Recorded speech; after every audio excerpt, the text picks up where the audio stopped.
Hello, everyone, and happy Friday. I hope you had a wonderful, well, if you're in the States, you might have had a wonderful Thanksgiving holiday. I know we did. We took a week off.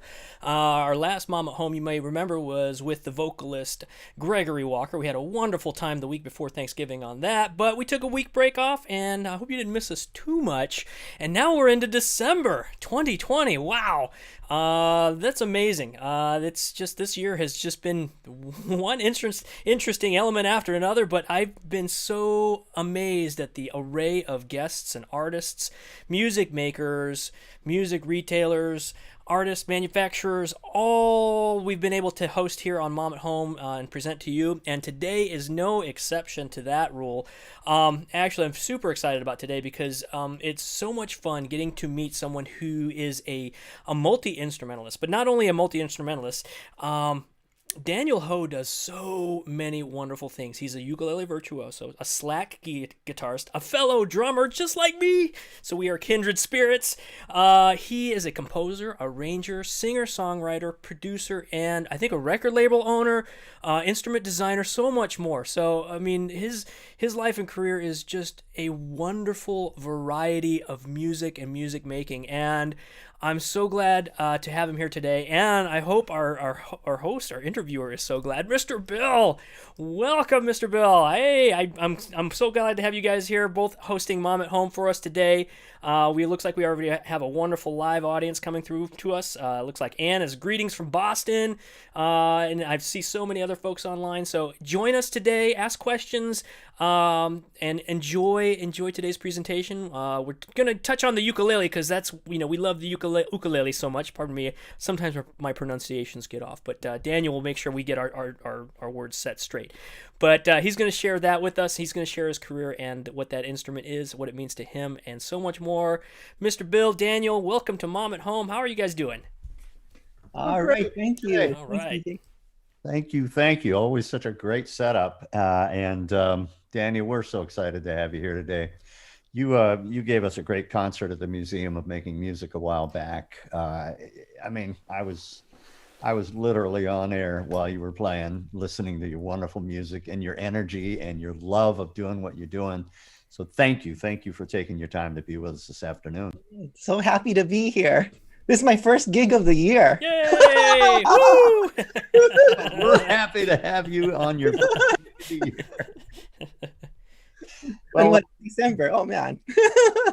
BJ gave quite a rundown of the things you do, and I was researching you to get ready for today, and was sitting here with my eyes wide open and my jaw down, saying, "Are you this and then this and that?" And one thing that you also do, you've written a musical, and I watched the preview of that. I know we have a link that we'll be able to add to the website later on.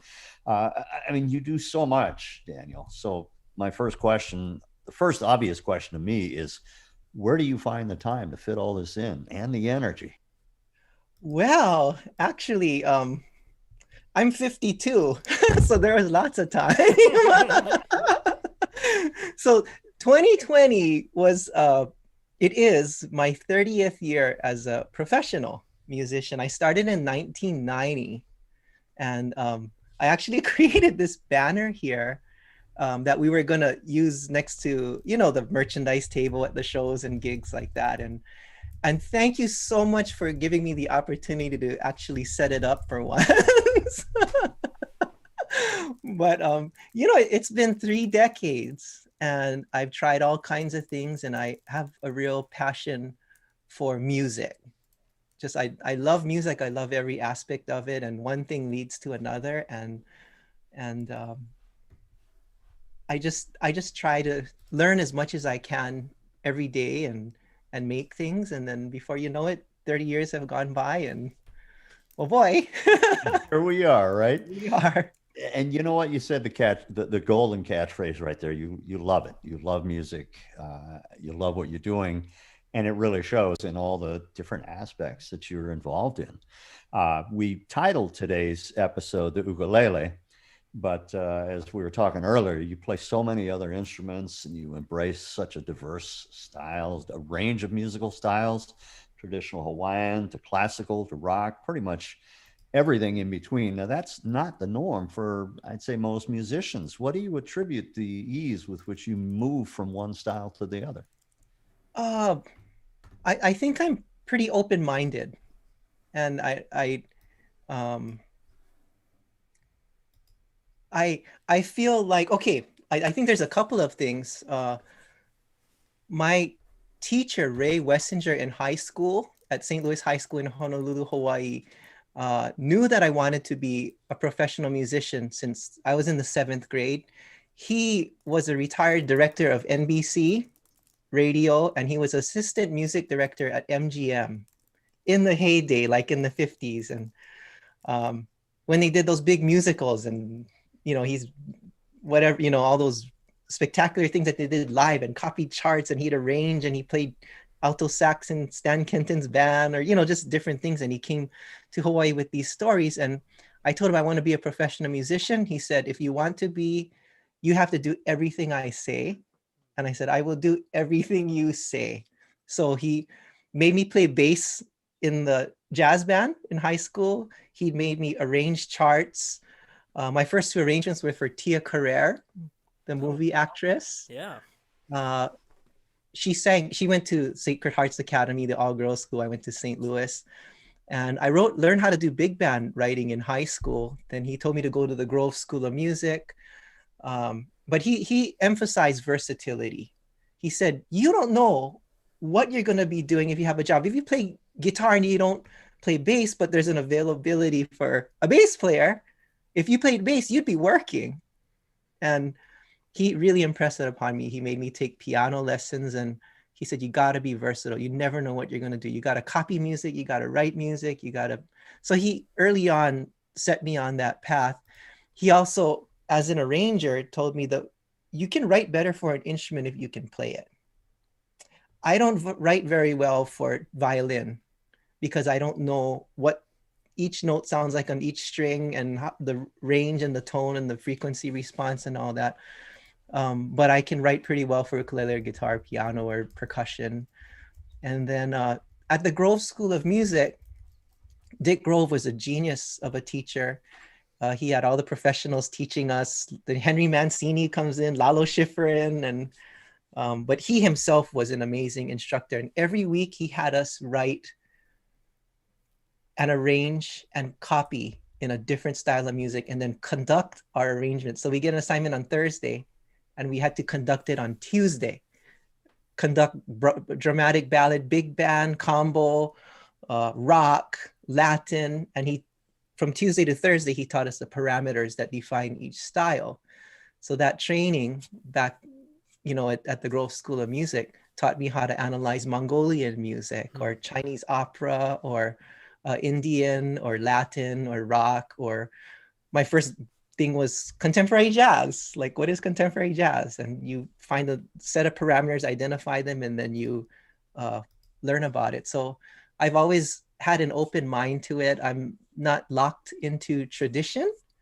I think that can be dangerous as a creative person, as a composer, someone who creates. If you can only do things this way, you cannot have parallel fifths, as a Bach 18th century harmony, but you should know why, when to use it and when not to use it. So I learned all the traditions behind it, and then I mess it all up. Awesome.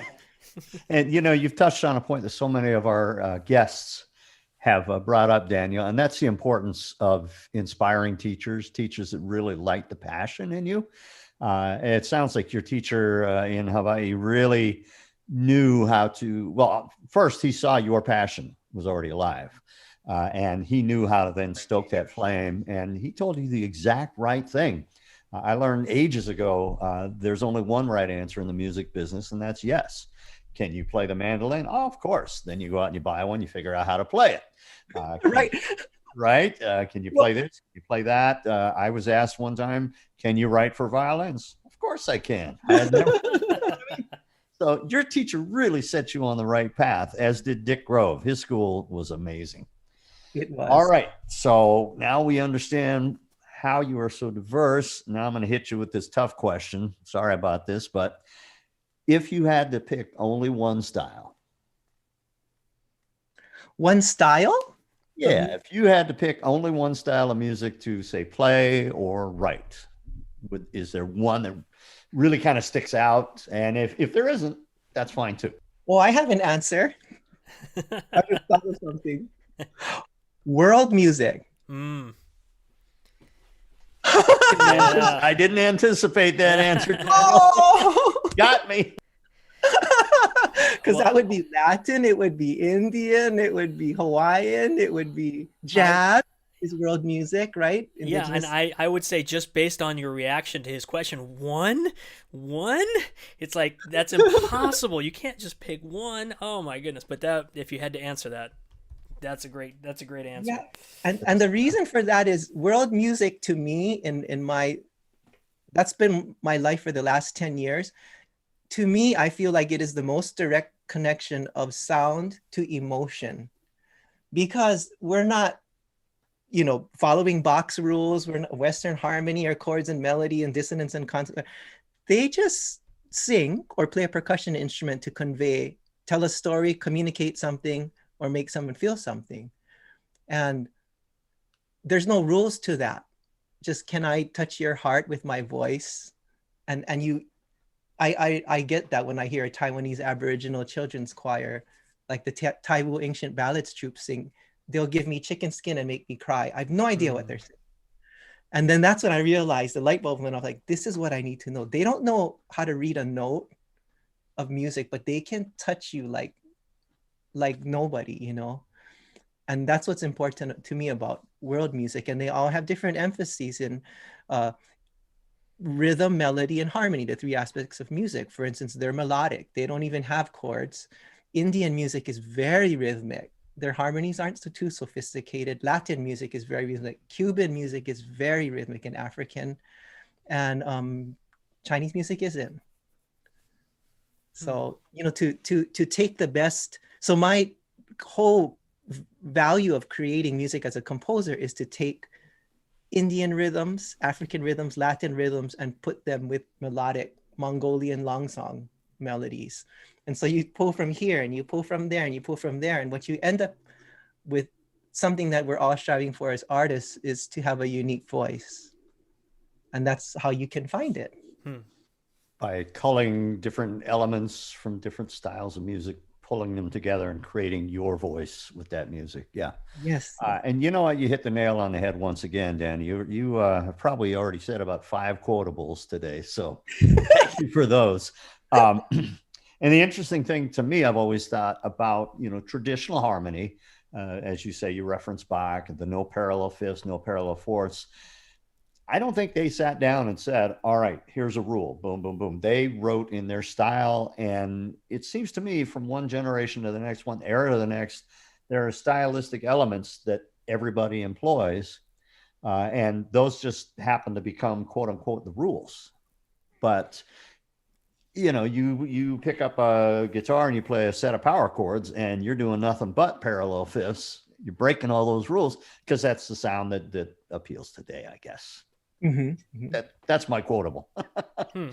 So you were born and raised in Hawaii, and I'm sure you were surrounded by some beautiful music. And I'd love to hear a little bit of the ukulele if you've got one ready to pull out and play. Did you have a lot of music in your house as you were growing up? Yeah, my dad was always singing. He played different instruments.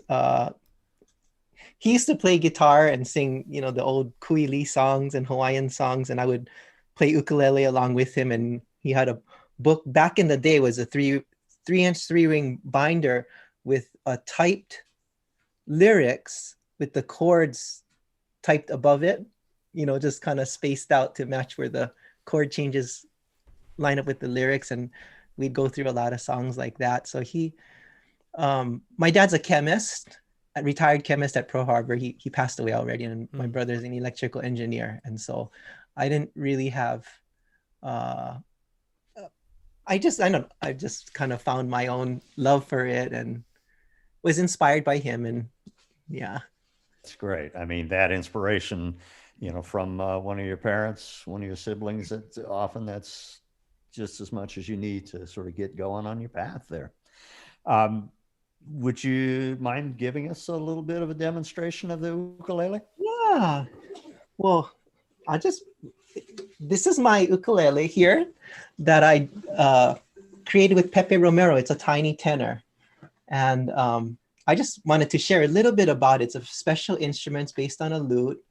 And it's actually the overall length of a concert, which is the most popular size in the world because it's big enough to play finger style and small enough and comfortable enough to play all kinds of music. But it's a full tenor scale, so 17 inches from here to here. So it has the power and sustain of a tenor and a very short headstock because this doesn't do very much for the sound. So Pepe and I tried to take all the qualities of an ukulele and put it into the best qualities and put it together in one instrument and came up with the tiny tenor. This is spalted mango wood, which is a beautiful design. You can't ever mistake your ukulele for anyone else's. Yeah. And this body shape that we're talking about is based on a lute, and we got rid of the waist because it gives the body more cubic volume. It also makes the instrument have a larger soundboard and looser and more resonant, so we can create the biggest sound possible with a small instrument. And I'll just play you a little phrase of, let's see what I'm gonna do. A Christmas melody.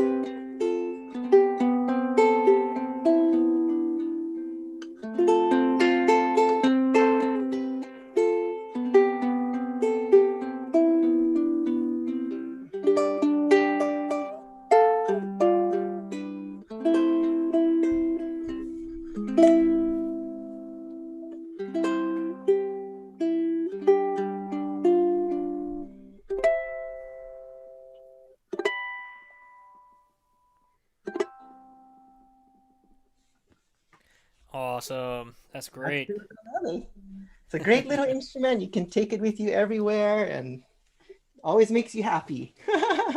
Amen, Daniel. You just made a whole lot of people happy with that. That was strikingly gorgeous. And you sort of hit on an area I was going to ask you about a little later on, but let's go there now. We hear the ukulele, and it's got that beautiful C6 open chord, beautiful for strumming, for accompanying those melodies, lyrics, and vocals. But you have really stretched the boundaries of the instrument. You were playing some pretty hip chords right there in that rendition you just shared with us. Did you sit down one day and say, I want to take this instrument and push it a little further than the quote unquote norm, which is beautiful in and of itself? How did that come about? Wow, Bill, you ask great questions, and it's always a layered answer. There's a number of motivations behind my approach to music. One thing that I believe as an artist is to strive for uniqueness. So early on in my career, I was on a label, and there's a certain style of music, and the record label says, hey, write a song that sounds like this. It was a big hit this year. This song got a lot of airplay, make a groove like that. And you do a lot of sound alikes, and you work within a certain amount of parameters that define that style. And then I started a record company in 1995 and the only way to have the autonomy and freedom to do something unique is to, kind of the golden rule. You got to pay for it yourself, right? And so I did that, and I just wanted to do things differently. If everyone else was strumming the ukulele and playing things you might recognize, like something like that, that sound, then I won't strum. But if I don't strum, then what do I do? So I thought I'm going to do fingers. I studied classical guitar for 5 years when I was 9 years old back in Hawaii. And in fact, Pepe Romero was one of my idols. And so I thought I'm going to try to get a classical guitar. So I approached the ukulele like a classical guitar. And then I studied Bach, 18th century harmony, all that voice leading, and jazz harmony with Dick Grove. So then I thought I'm going to add jazz harmonies, but I'm going to use classical counterpoint and have inner melodies going on within my chord. So I don't play a chord. For example, a song like On a Gentle Island Breeze, I'll have.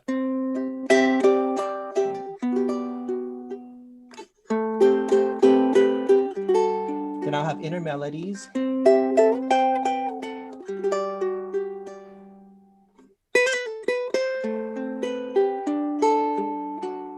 But I'll have lines going on inside the music. So I have layers of interest, so someone can listen to the melody and maybe like the ear melody, and then listen again and hear a little more counterpoint, and listen again and hear a little more counterpoint. And then as I develop my sense for harmony, I listen for and try to incorporate not necessarily familiar chords. So I don't use chord books. I don't use chord voicings that you'd find in a chord book. I would make a chord and a voicing like this, which is an A minor triad over a B flat bass note.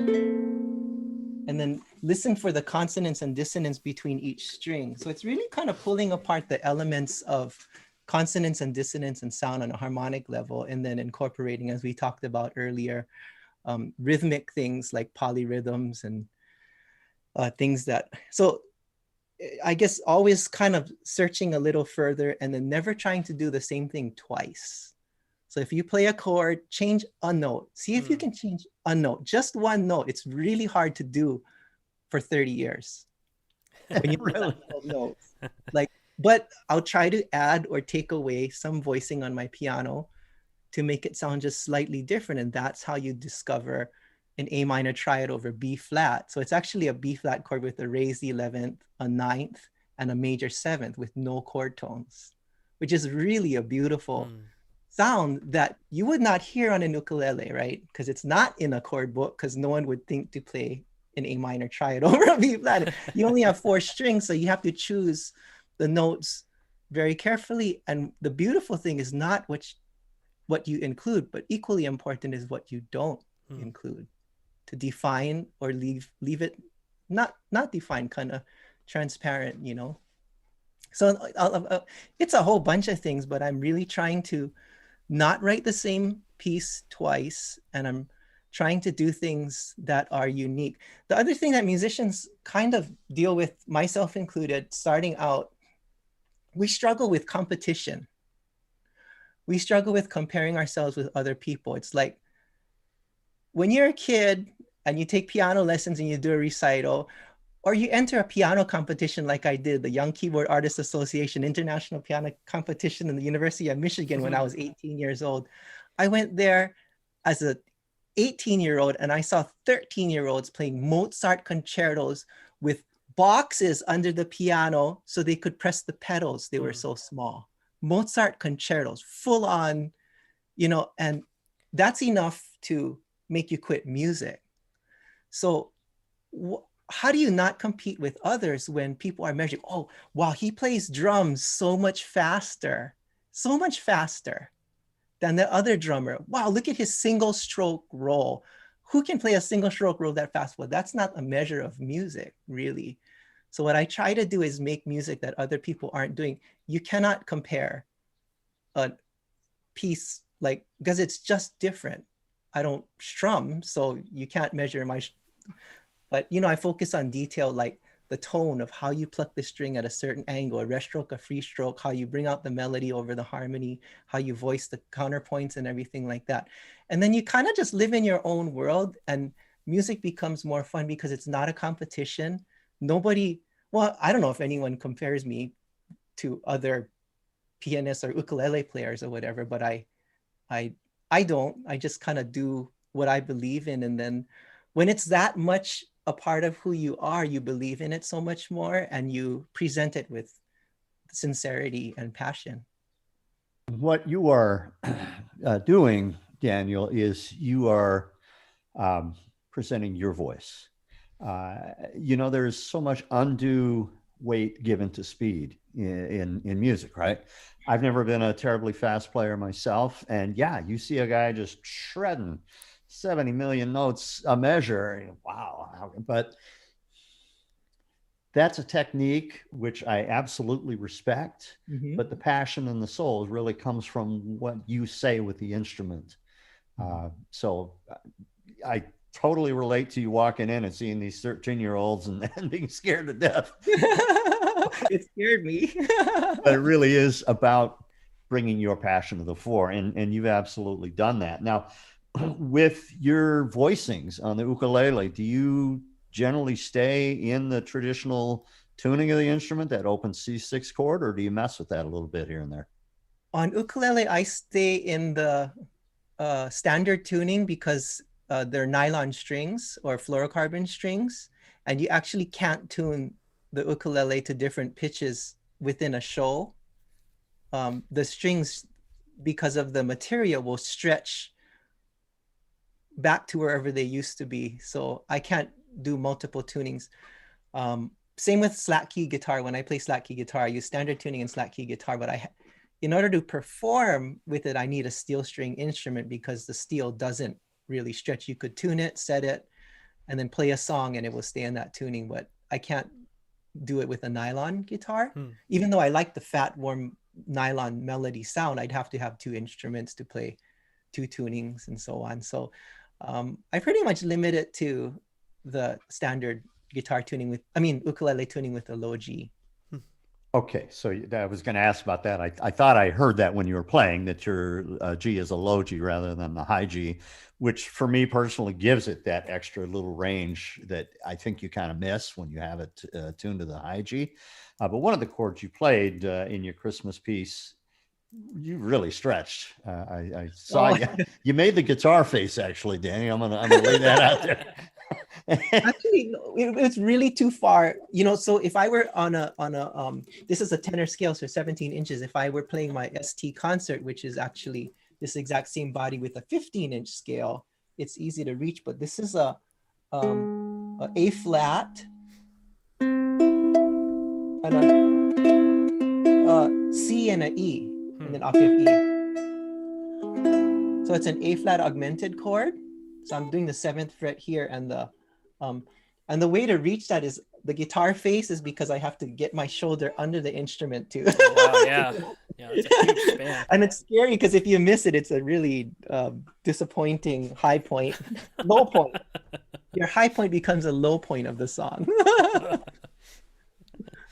If they, anybody who says there's no pain in playing music, they need to watch some of us at work, right? Watch you playing those chords. So, Daniel, you mentioned slack key guitar. Could you really give us a definitive answer as to exactly what slack key, what the term means, the tuning and so forth? We get asked that quite a bit at the museum. It's a traditional Hawaiian style of playing. The guitars were brought to Hawaii from Mexico in 1832 when King Kamehameha III invited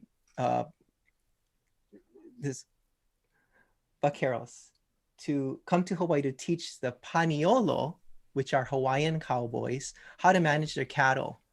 So they came and they brought their instruments. They left their instruments, didn't teach them how to tune them. And the Hawaiians came up with their own tunings, a number of different tunings to accompany hula, to sing the Hawaiian songs. And the most popular tuning is a G taro patch tuning.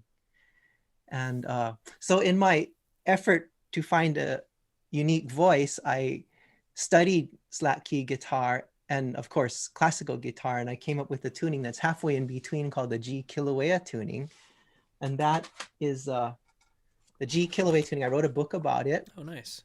And this tuning I've used for all my fingerstyle work since 1997. So it gives you in fingerstyle one more open string than standard tuning. So basically what it is, if I can just talk about it real quick, but it's a standard tuning with the lowest 3 pitch strings down a whole step. So I can show you all kinds of things here, but this is a baritone ukulele.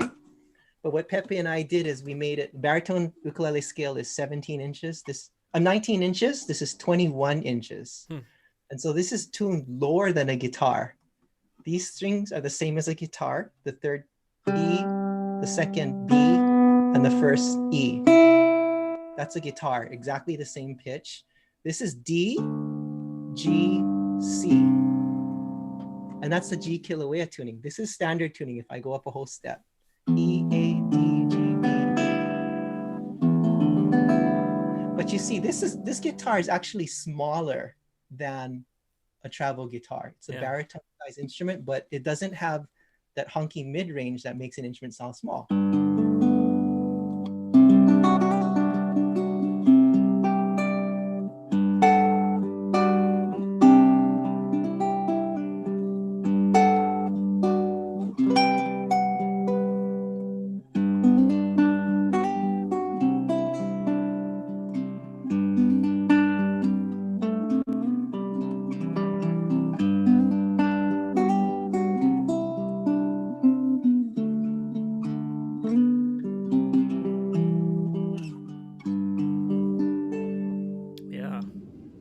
So this is, I wish this instrument came out in 2019. I wish it existed like 25 years ago when I started touring. Wow, yeah. It fits in a baritone case and it fits in an overhead and it has a big sound. So there's no parlor or travel guitar that has this kind of evenness in tone and lack of, I mean, it's balanced. There's no mid-range bump that makes it sound small. But what I'm doing here, the reason why instead of asking, I'm just going to kind of explain what the G Kilauea tuning is. It's pretty neat how I came across this, but the three most commonly used chords in Western music are the 1, 4, and 5 chords. Yeah. So the two most commonly used chords are the 1 and 4 chord. 5 chord usually happens around bar 4, bar 8, especially bar 8. Now, I look at the guitar like an orchestra, bass, harmony, and melody, 6 strings. So of course the harmony happens in the middle, the bass happens on the low strings, and the melody happens on the high strings. So what I have here, the tonal center is G. I have a 1 chord, G, 5th string, 4 chord, C, 4th string, D is my 5 chord. So when I play bass, most of my bass notes are covered as open strings. Now, the whole principle behind string instruments is to use as many open strings as possible. That's just what we do. It has more sympathetic vibrations. It's easier on your hand. You can play more things. Yeah, that's why orchestras play in keys. That's why guitar play in E, A, D, G, and all that stuff. So the top 3 strings are the same as a guitar. So I can play my scales all the same ways. So melody stuff or blues is all in the same shapes. But what makes this tuning better than standard tuning for fingerstyle and increasing the number of open strings is the secret to this tuning is the 3rd string G. So G is a common tone in the G chord. I just played a G chord and a C chord. It's a common tone. So I'm still not fingering anything. So if I play a G melody, I can do it like this.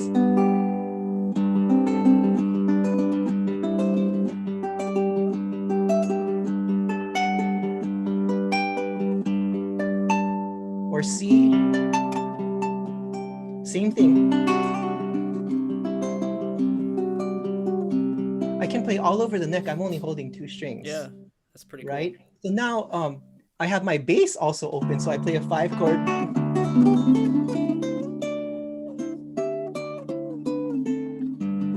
So I can get all over the neck and have this common tone to give me more open strings, and I can play every chord in between. And the lower strings make it sound deeper.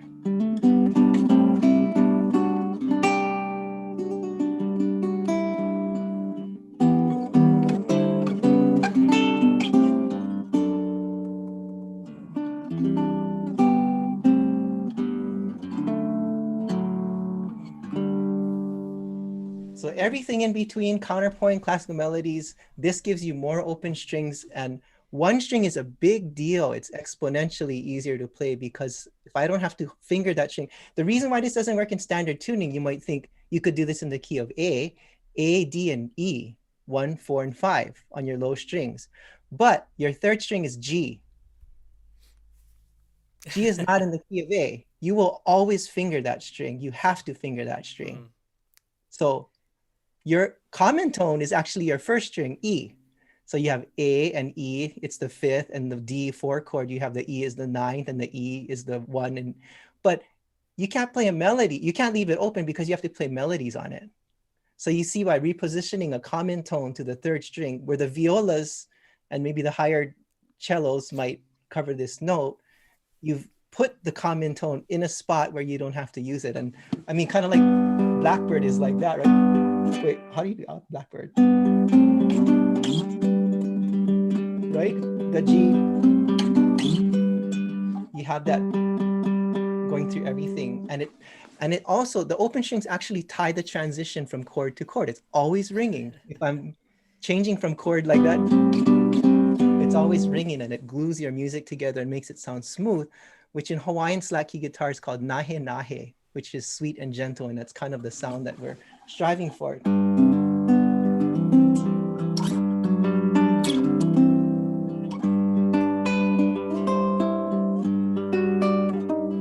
So you hear it's always ringing in there. Yeah. That is so wild. I mean, you explain it and demonstrate it with such fluidity and such, it's an extension of yourself. So that I'm blown away by that. But then just seeing how that opens up so much. I mean, everybody knows I'm a drummer, so I'm working my way up to become a real musician someday. But that's just. Well, Steve, that's not a real musician. No, I'm kidding. I kid. Those are my terrible dad drummer jokes. So, but it's just, that's amazing. It's really cool how you have taken this concept and tied that together. I mean, I've played around on a acoustic guitar, and Bill's a guitarist, but I struggle with the basics myself, but just seeing it that way, I'm like, oh gosh, that makes a lot more sense. Just opening it up to having your bass, having your melody area, and then just being able to come up with variety on that too. That's awesome. Right, and it's easier to play than standard tuning for fingerstyle. To play melody, bass, and harmony and counterpoint at the same time, it's actually considerably easier. And the other part of it too, as we always, the word uniqueness has come up many times in this conversation, and the chord voicings that I play can't be done in standard tuning. So, well, Daniel, style, I'm sorry, go ahead. I cut you off.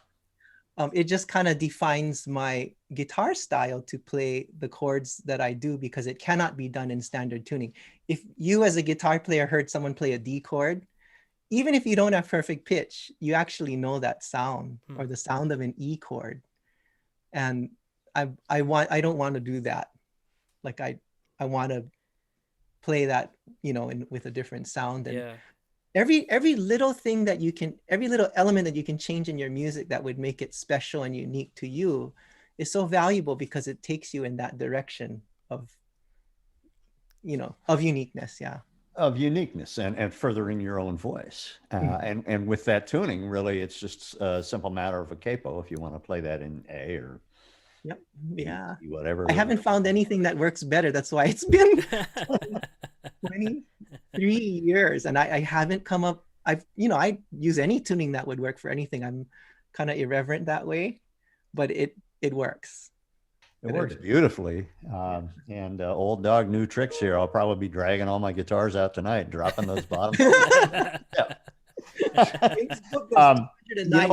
Earlier, Daniel, you were referencing, obviously your compositional skills are very deep, very strong. And there's a clip I'd love to play, and I'm probably going to butcher the title, but Napana Alua. Napana Elua, yeah. Okay, that was close. And at the beginning of this, you give a great descriptive of the elements of rhythm that you employed in this song. So can we share this with everybody?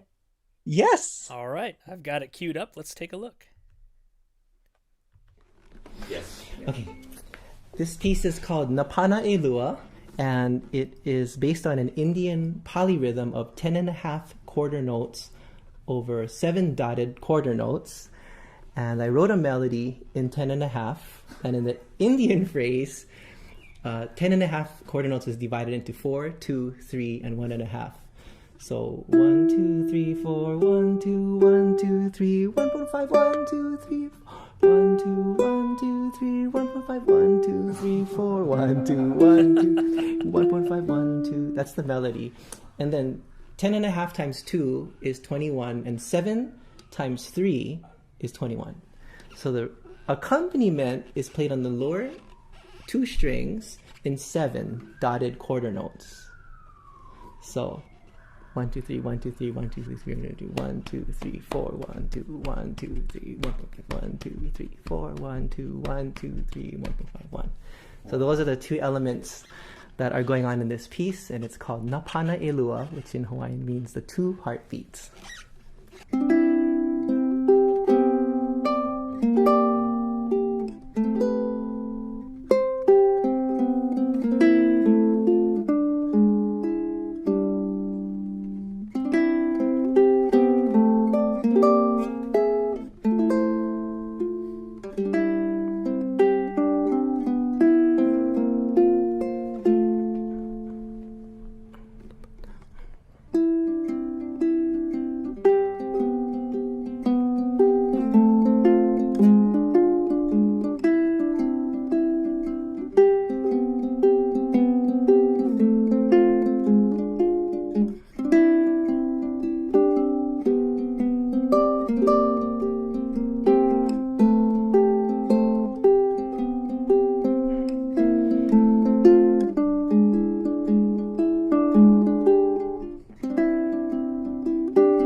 Awesome. That's really, really cool. I love the explanation at the beginning, because even though, I mean, because we're brought up in Western culture in, the duple meter or triple meter, in 4s and 3s or whatnot. But then when you expand it out to, world cultures and everything, you got asymmetrics and 13s and 21s and 17s and all these different figures coming together. But when it all comes together, it's like, it's just gorgeous. It's amazing. Yeah, I've been so fascinated by rhythm. That's why I'm practicing drums every day. Yeah. So I can develop my time. And I think as I collaborate I've been so lucky to do, Aboriginal music and Mongolian, different kinds of world music with Wind Music, which is a great company in Taiwan, and do these collaborations. I really feel like in order for me to, say, work with Indian musicians, I would need to have a sense of rhythm that is as advanced as theirs, so they wouldn't have to play down to me. So right now I'm not capable of doing justice to a world music Indian album, collaboration, because I don't have that ability to do, or Cuban music or, African and things like that. So I really have to work up my ability to, perform at their level first, and then that door might open. Yeah. I have a feeling you'll sort of rise to that challenge. You decide this is where you want to go, and you're going to make that happen. Trying. Still working on it. Well, you've inspired me to pick up my drumsticks too, so I'm gonna practice more now, because after some of these clips that we've seen, I'm like, wow, I want to keep increasing my own musical progress at the same time. So that's awesome. Well, I want to make sure, Daniel, we showcase the fact that you do play so many instruments. So, BJ, if we've got "Love Is Not Love" queued up, I'd love to. Oh I'd yeah, love to share you're that with everyone. basically playing all the instruments on this one. Hold on a second, I've got it queued up. One second. Here we go.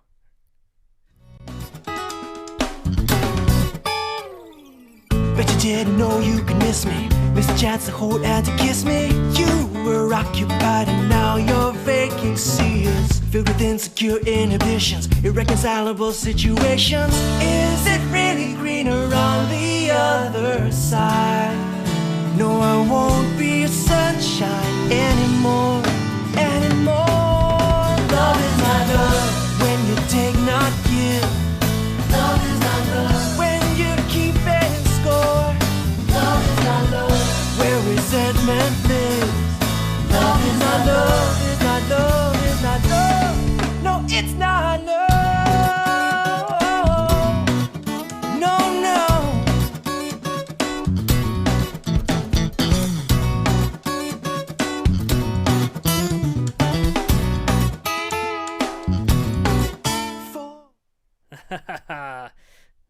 That's awesome. Yeah, I love those unison bass and guitar lines, man. Well,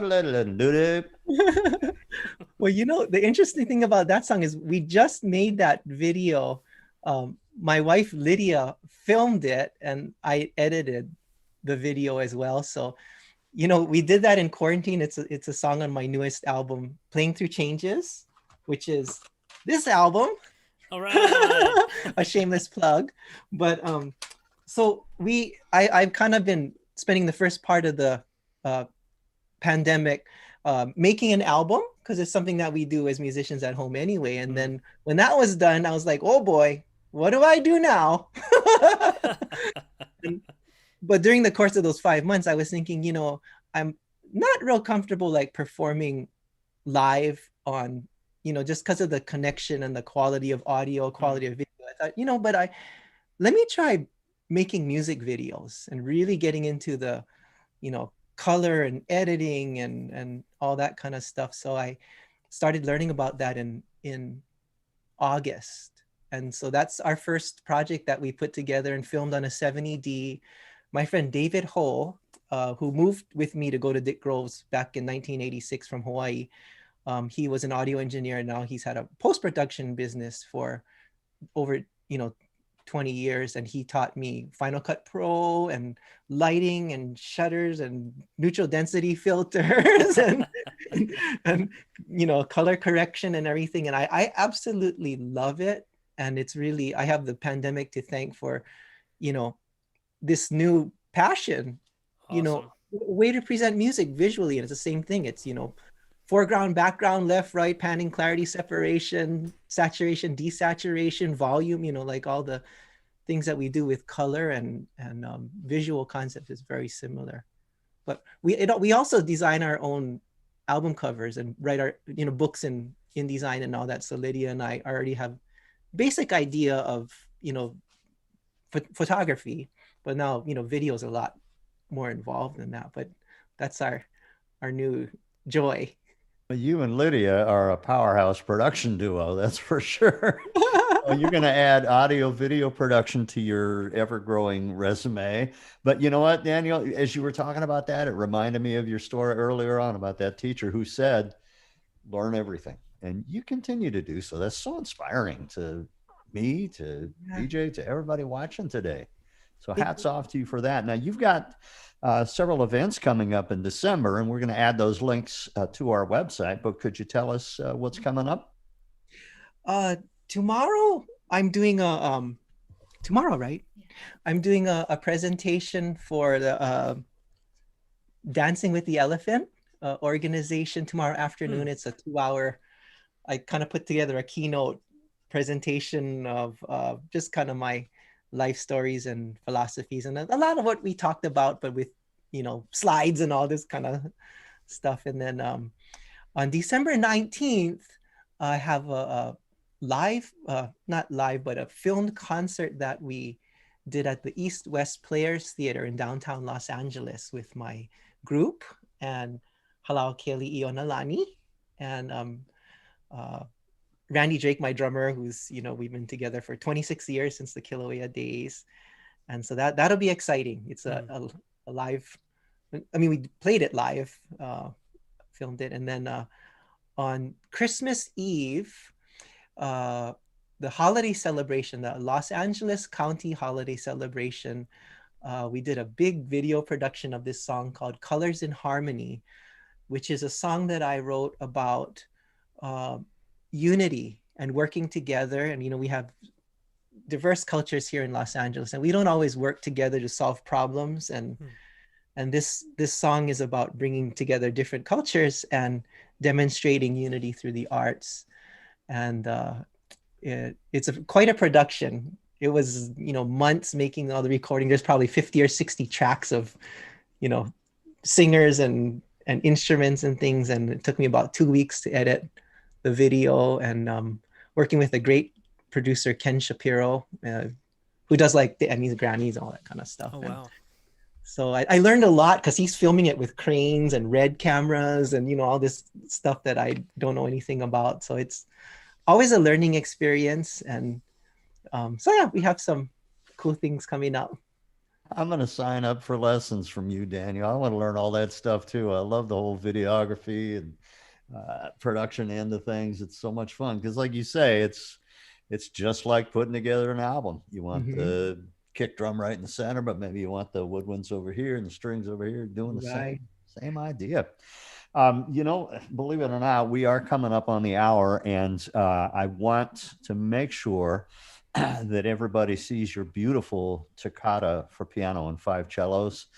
Again, this is one of those things that when I discovered it, I think you sent me, Lydia sent me a set of links, which again, those will all be added to the website. And I watched it and went, oh my, we need to dive into this side of Daniel Ho, because it's a complete other layer. So BJ, if we've got toccata for piano and 5 cellos up, I'd love to watch that. I do. Hold on one moment. Well, before you play, I just wanted to mention this piece is 31 years in the making. I wrote it in 1989 in music school, and in my quest for again, uniqueness, what I tried to do was do things on a piano, an instrument that's been around for hundreds of centuries, right? Try to do something different on a piano. And so I avoided something that we all do on piano, scales. There's no scales in this piece. It's based on an interval of a fifth. So you'll hear every fifth, parallel fifths, moving in different directions to create all kinds of harmonies and in and out of keys. Basically an ABA song form, but it's unlike other piano pieces in that you'll never hear a scale, Mozart or jazz or anything like that. So it kind of has its own sound. And Dana is a cellist I met when she was in Arcadia High School, very talented musician, virtuoso, and she played 5 cello parts. So I didn't want to do toccata and strings, right? Because toccata and strings, if you type in toccata and strings on your Google it, there's like a zillion of them. And this song is about the power of the ocean. It's ocean dance. It's called Ocean Dance.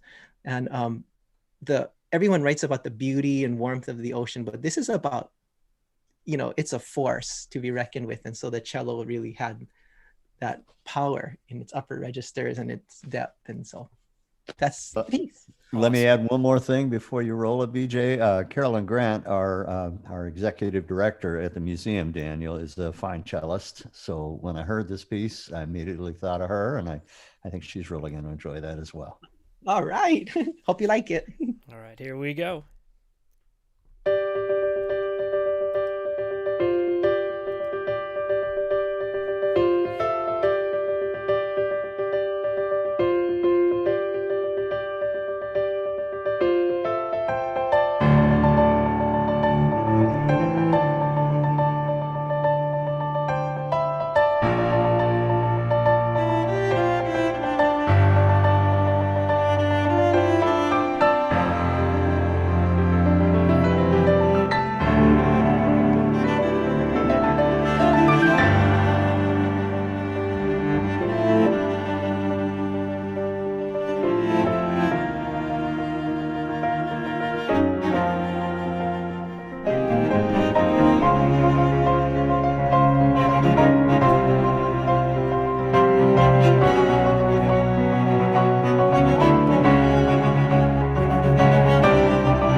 Ah, so good. That is just, if that doesn't move you, I don't know what will. That's an amazing piece. And so, and as a drummer, I was counting I was trying to count all the time signatures. I'm like, okay, where are we at now? We're 7. Okay, now we're 8. I'm like, oh, it's so fun to count this. I love it. So wow, what an epic piece. Awesome. Congratulations, Daniel. That's great. That's a great piece. Thank you. I forgot to mention that Dana's actually in college now.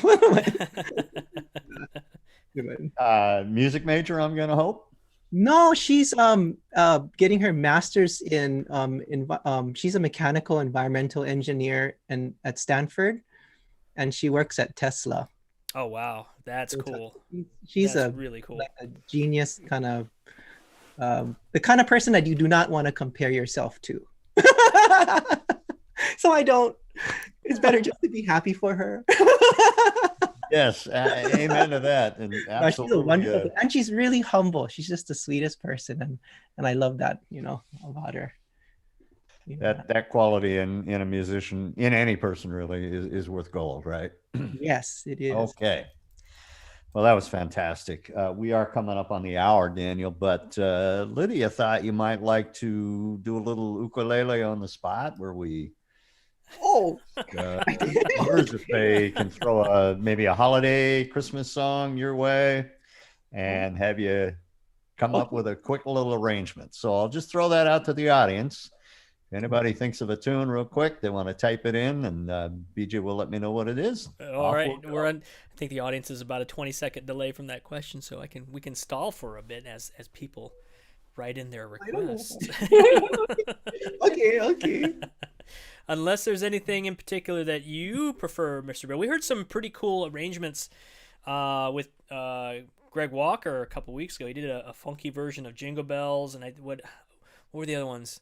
I forgot already. We had him do Silent Night. Silent Night, that was pretty cool. And then Jingle Bells off of his Christmas. Yeah, I'll play one of my favorite. All right, this is it. Yeah, it's a real simple melody though, and it's just a song that I like. Gotta think it starts on mi re do.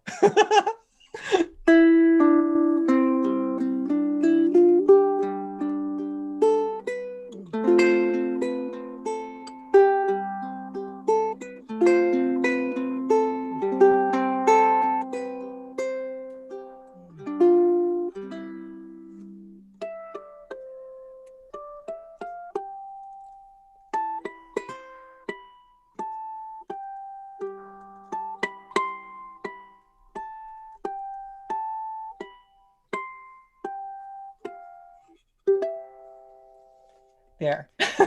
Yeah, that was awesome. That was beautiful. Beautiful.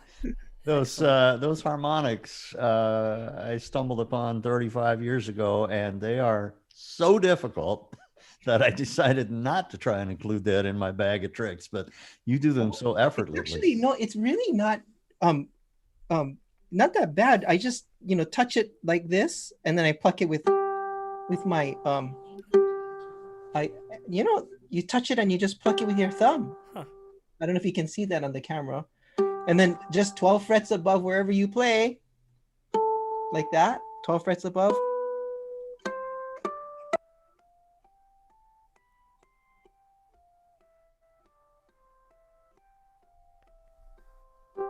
And then it takes the ukulele or guitar up an octave, and it stands out because you're in a different tessitura or register. All right, confession time. After seeing musicians do that for years and years, I thought I didn't know what that would. I had no idea what they were doing. I had no idea where they're plucking underneath their finger.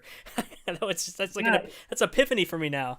I had no idea. Yeah, it's actually not that bad to Well, I just learned that today.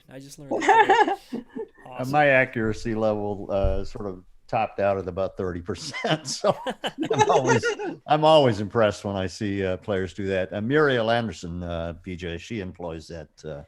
Oh yeah, she's incredible. Yeah, a beautiful person too. Oh, wonderful. We had her on Mom at Home, I want to say 2 or 3 months ago. Tremendous. Yeah, beautiful. BJ, any takers? Basically, I see in the display there the best one was that the Christmas song or anything Daniel wants to do, which he just did, and I'm satisfied with that. That was wonderful. That's actually one of my favorite holiday songs too. So I appreciate you playing that.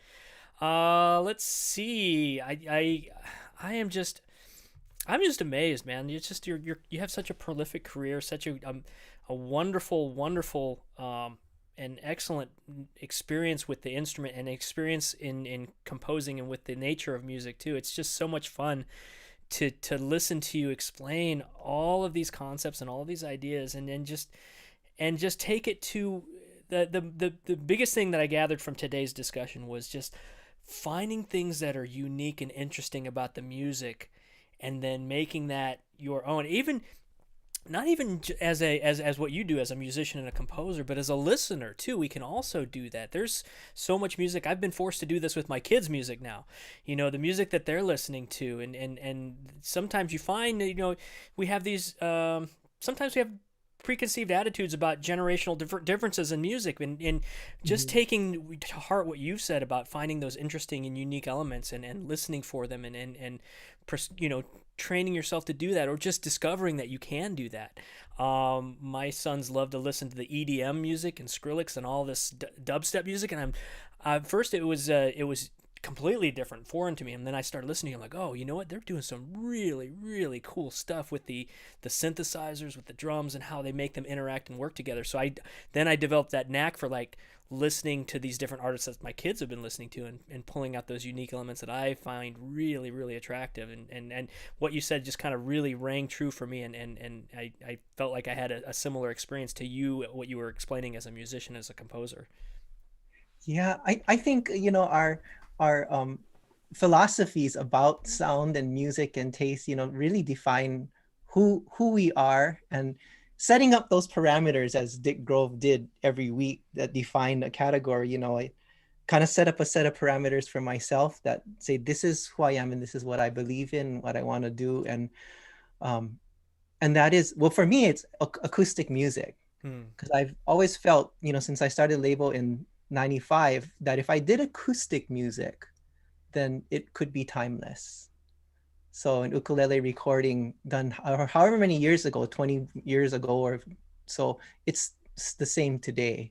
Yeah. But you're talking about electronic music, for instance, an 80s snare drum, if I had an 80s snare drum in my recording, I couldn't do a music video of that now and expect it to make sense. Stylistically, if I chose those parameters that define 80s music style, then I can't make a music video now and say, hey, check out this song, because it has a timestamp on it. Yeah. So I drawing in unique elements and using acoustic instruments kind of set you up as the toccata, as an example, 1989, but it still makes sense today. I'm going to do a music video of this song, and it's still valid today as it was when I wrote it. And the other defining philosophy that we've discussed is seeing a note through from beginning to end. So everything we talked about is from the instrument, the wood, the design, the bracing, the spruce, mahogany, Brazilian rosewood, whatever it is, the shape, the sound it produces, choosing the note, which is composition, its place in time, rhythm, polyrhythms, whatever how sophisticated, the three aspects of music, melody, which takes a lifetime of study, harmony, which takes a lifetime of study to really identify consonance and dissonance, and rhythm, which, as we know, is like so difficult. And then performing it or singing it and learning how to play whatever it is to realize it in the way that you want it to be heard. And I have to do that because no one's going to play my songs, and I could go chase around and beg people to do it. But why don't I just take 2 years and learn how to play this toccata and then record it? But that also develops you as a musician. And then when you record it, it's like, okay, you can hire an engineer to do 130 albums and go in a recording studio at $100 an hour to do that, but you'd be broke. So finances actually plays a part in these decisions. It's not like, oh, I'm just going to do everything myself. I had to. If I had a graphic designer, photographer to do all those covers, it would cost me thousands of dollars per project. Or I can take joy in learning that art form myself, and with Lydia, and come up with the concept and do that. And then from the artwork, then you have the marketing and promotions, and it just kind of all makes sense, but they all work like this. For instance, if you understand audio engineering, because we mix and master at home too, then you understand how frequencies fit together, but that also affects your orchestration. Would I choose a clarinet or a flute? Well, a flute has a lot more high frequencies. A clarinet is like a sine wave. And if I play a piano and I have a lot of low mids, would I play an ukulele, or would I play a nylon guitar, which also has a lot of low mids? So it affects the way you write, because when you write, you're using notes to balance frequencies. In the zeros and ones, like in computer programming, it's all zeros and ones. I haven't understand, again, as I do more engineering, I get better at understanding exactly what frequencies each instrument produces. And that helps with my instrument design. And it's something that a luthier would not consider, how it shows up on a spectrum analyzer and how it fits in a mix. But I can do that and tell Pepe, we have too much low end on this design, and we gonna tighten up this frequency. And so they're all really related. Yeah.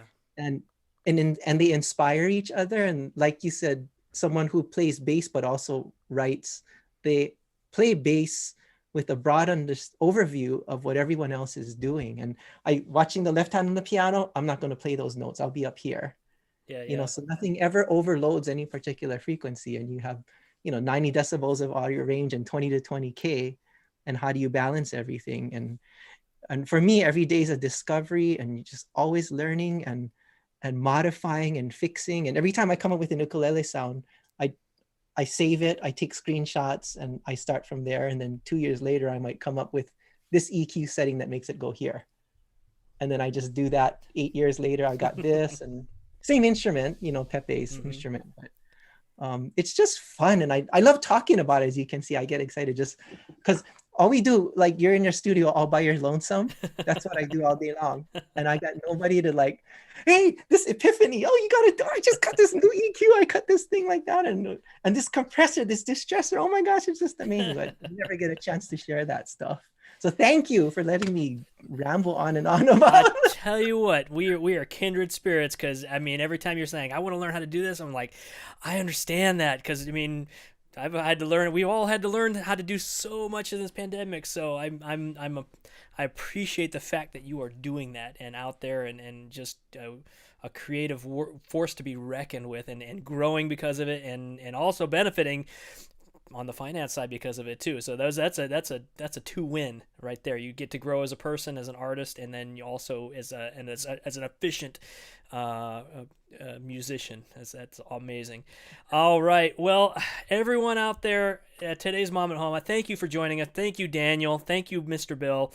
I had a wonderful time. This was amazing. I love the music. I love the musicianship. I love just the expertise and the knowledge that is just been shared with us today. I hope everyone out there has been enjoying this presentation with Daniel and Mr. Bill.